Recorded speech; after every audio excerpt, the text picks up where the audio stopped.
இன்ட்ரெஸ்டிங்கான வீடியோக்களை பார்க்க நம்ம தமிழ் வீடியோஸ் சேனலை சப்ஸ்கிரைப் பண்ணிக்கோங்க. மறக்காம பக்கத்தில் இருக்கிற பெல் பட்டனை டச் பண்ணி ஆல் அப்படின்ற ஆப்ஷன் வரும், அதை அழுத்திக்கோங்க. அப்போதான் நாம போற புது புது வீடியோக்கள் உங்களுக்கு வந்து கொண்டே இருக்கும்.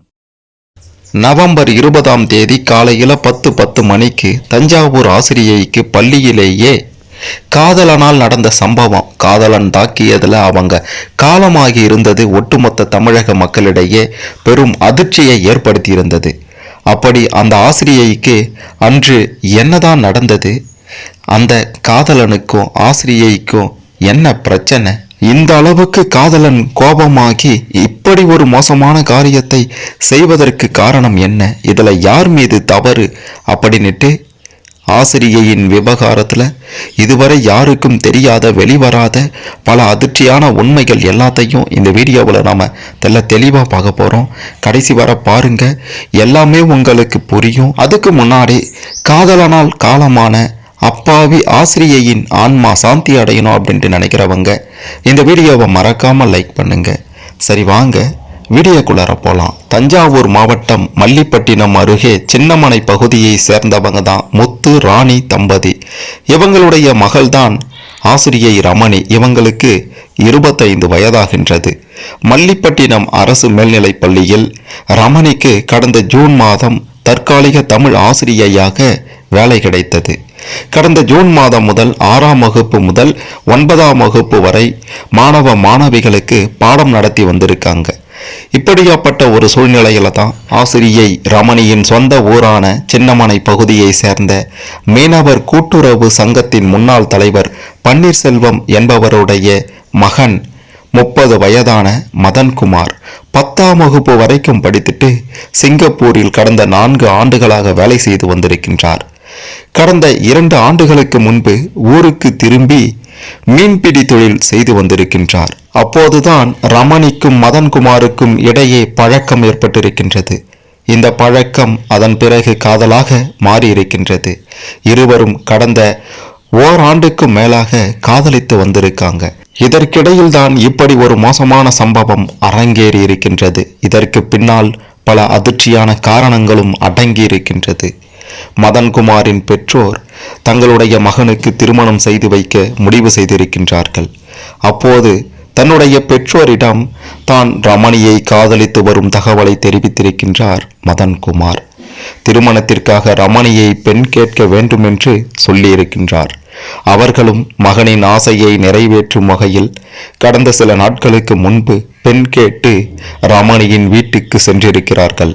ஆனால் ரமணியின் பெற்றோரோ மதன்குமாருக்கு பெண் கொடுக்க விருப்பமில்லை என்றும் வேறு பெண்ணை பார்த்து அவருக்கு திருமணம் செய்து வையுங்கள் என்றும் சொல்லியிருக்காங்க.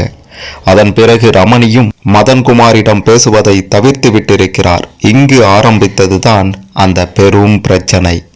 மதன்குமார் பல முறை சந்தித்து தன்னை திருமணம் செய்து கொள்ளும்படி வற்புறுத்தியிருக்கின்றார். அப்படிதான் 2 நாட்களுக்கு முன்பு மீண்டும் ரமணியை சந்தித்து பேசிய மதன்குமார் தன்னை திருமணம் செய்து கொள்ள வேண்டும் என்று கேட்டிருக்கின்றார். அப்போது அவரை ரமணி கடுமையாக திட்டியதுடன் தன்னிடம் இனிமேல் இது தொடர்பாக பேச வேண்டாம் என்று கராராக சொல்லியிருக்கின்றார். இதனால் ஆத்திரமடைந்த மதன் தனக்கு கிடைக்காத காதலி வேறு யாருக்கும் கிடைக்கக்கூடாது என்பதற்காக ஒரு முடிவு கட்ட வேண்டும் என்று நேற்று முன்தினம் பள்ளிக்கு சென்றிருக்கின்றார். அதாவது நவம்பர் 20. அப்போது பள்ளி தொடங்கியதும் ஆசிரியர்கள் சிலர் பாடம் நடத்த வகுப்பறைக்கு சென்று விட்டனர். காலை 10:10 மணி அளவில் மதன்குமார் பள்ளிக்கு வந்திருக்கின்றார்.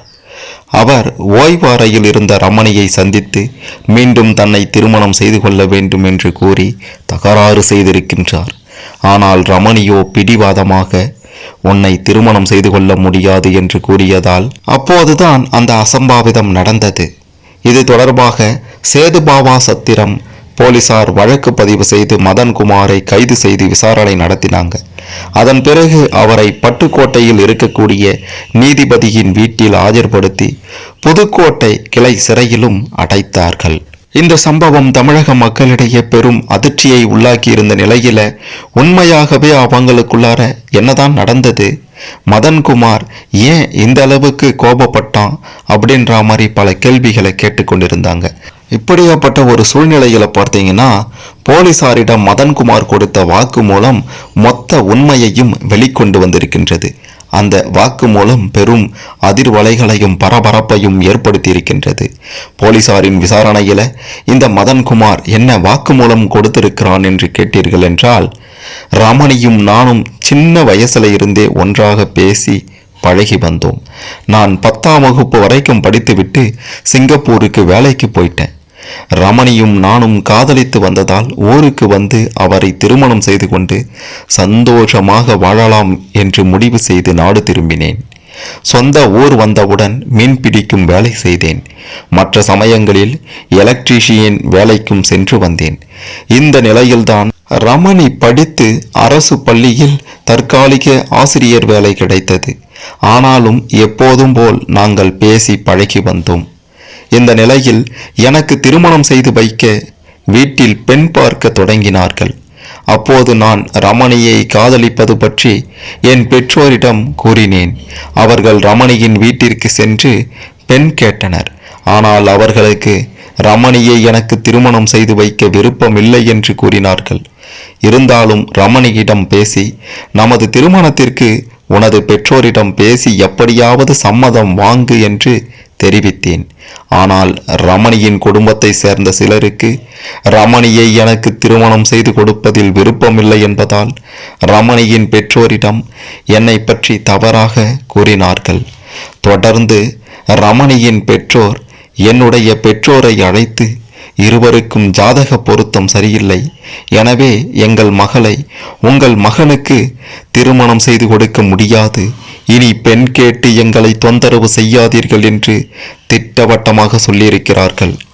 இருந்தாலும் விடாத நான் ரமணியிடம் தொடர்ந்து பேசி அவரை எப்படியும் திருமணம் செய்து விடலாம் என்று நினைத்தேன். ஆனால் பெற்றோர் ஜாதகம் சரியில்லை என்று கூறி நிராகரித்த பின்னர் ரமணியின் நடவடிக்கையில் மாற்றம் ஏற்பட்டது. என்னிடம் பேசுவதையும் அவர் தவிர்த்து வந்தார். உயிருக்கு உயிராக காதலித்த ரமணியின் நடவடிக்கையில் மாற்றம் ஏற்பட்டதை என்னால் தாங்கிக் கொள்ளவே முடியவில்லை. அதே நேரத்தில் ரமணி இல்லாத வாழ்க்கையை என்னால் நினைத்து கூட பார்க்க முடியவில்லை என்றும், இதனால் எனக்கு கிடைக்காத ரமணி வேறு யாருக்கும் கிடைக்கக்கூடாது என்று நினைத்து ஏதாவது செய்ய வேண்டும் என்று முடிவு செய்துதான் நான் பள்ளிக்கு சென்றேன். ஆனாலும் இறுதியாக அவரிடம் ஒரு முறை பேசி பார்க்கலாமே என்று பேசி பார்த்தேன். அப்போதும் ரமணிக்கு என்னை பிடிக்கவில்லை, திருமணம் செய்ய முடியாது என்று பிடிவாதத்துடன் கூறிவிட்டார். அது மட்டுமில்லாமல் என்னை உடனடியாக வெளியே போகுமாறு கத்தினார். இதனால் ஆத்திரமடைந்த நான், நீ என்னை மறந்துவிட்டாயா, நீ நாம் பழகியதை மறந்துவிட்டாயா என்றெல்லாம் பேசி ஆவேசத்துடன் பேசி நான் நினைத்ததை நடத்தி முடித்துவிட்டு அங்கிருந்து வந்துவிட்டேன் அப்படின்ற மாதிரி போலீசாரிடம் மதன்குமார் பரபரப்பான வாக்குமூலத்தை கொடுத்திருக்கின்றார். இப்படியாப்பட்ட ஒரு சூழ்நிலையில பார்த்தீங்கன்னா, பள்ளியை ஆய்வு செய்த இந்த சம்பவத்துக்கு பிறகு பள்ளியை ஆய்வு செய்த தஞ்சாவூர் சரக டிஐஜி ஜியாவுல் ஹக் என்ன சொல்லியிருந்தார்னா, இந்த சம்பவம் இருவருக்கும் இடையே நடந்த கருத்து வேறுபாட்டால் நடந்திருக்கின்றது. ஆசிரியர்கள் ஓய்வறையில தான் இந்த சம்பவமே நடந்திருக்கின்றது. இந்த பள்ளியில காவலாளி இல்லை, ஏற்கனவே தெரிந்த நபர் என்பதால் கதவு திறந்திருக்கின்றது என்பதனால் நேராக மதன்குமார் உள்ளே சென்று இந்த சம்பவத்தை நிகழ்த்தி இருக்கிறார் என்று சொல்லியிருக்கிறாரு.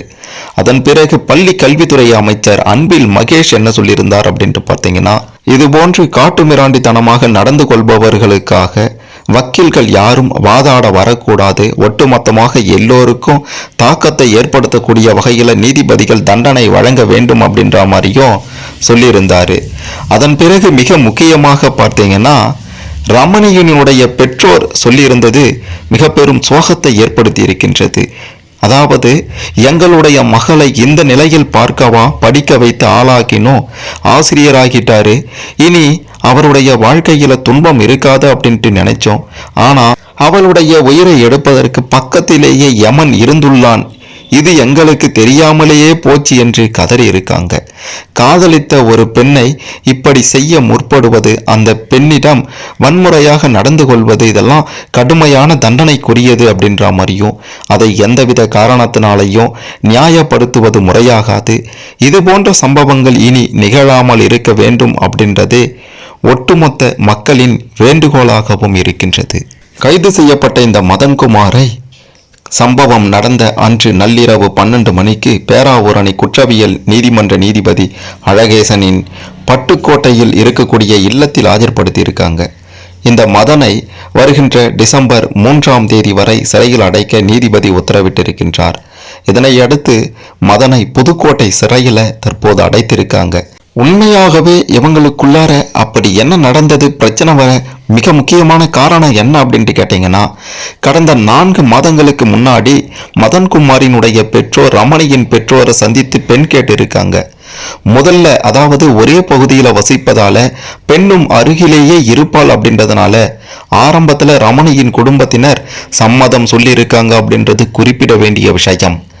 கடந்த 1 மாதமாக ரமணியின் பெற்றோர் பார்த்தீங்கன்னா மதன்குமாருக்கு தங்களின் பெண்ணை திருமணம் செய்து கொடுப்பது குறித்து எந்தவித தகவலையும் தெரிவிக்காமல் இருந்திருக்காங்க. ஆரம்பத்தில் சம்மதம் தெரிவித்திருக்காங்க. ஆனால் ஒரு 2-3 மாதங்களுக்கு பிறகு எந்த ஒரு விஷயத்தையும் இது பற்றி பேசாமல் காலம் தாழ்த்தி இருக்காங்க. திருமண விஷயத்துல ஆர்வம் காட்டாமலேயே இருந்திருக்காங்க. ரமணியும் மதன்குமாரிடம் அதன் பிறகு பேசுவதை தவிர்த்திருக்காங்க. இதற்கு பின்னால மிக பெரும் ஒரு விஷயமே நடந்திருக்கின்றது. அதாவது ரமணியின் உறவினர் ஒருவர் மதன்குமாரின் பழக்க வழக்கம் சரியில்லை என்று ரமணியின் பெற்றோரை எச்சரித்திருக்கின்றார். இங்க ஆரம்பிச்சதுதான் மிக பெரும் பிரச்சனையே. அதன் பிறகுதான் ரமணியும் மதன்குமாரிடம் இருந்து விலக ஆரம்பித்திருக்காங்க. அதன் பிறகு பேசல. 2 வருடங்களாக காதலித்து வந்த ரமணிக்கு தெரியாததா அவருடைய உறவினருக்கு தெரிந்திருக்க போகின்றது.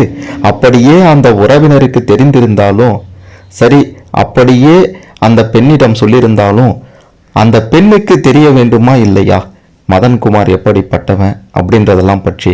உறவினர் சொன்ன அந்த காரணத்துக்காக மதன்குமாரிடம் பேசாமல் இருந்தது ரமணியின் தப்பா, இல்லை உண்மையாவே மதன்குமாருக்கு தப்பான பழக்கம் இருக்கா அந்த உறவினர் சொன்ன மாதிரி அப்படின்னு பல மர்மங்கள் இதில் அடங்கி இருக்கின்றது. இந்த விவகாரத்தை பற்றி நீங்க என்ன நினைக்கிறீங்க? இதுல யார் மீது தப்பு அப்படின்ட்டு நீங்க நினைக்கிறீங்க? உங்களுடைய கருத்துக்களை மறக்காம கமெண்ட்ல பதிவு செய்யுங்க. மறக்காம இந்த வீடியோவை லைக் பண்ணுங்க, ஷேர் பண்ணுங்க.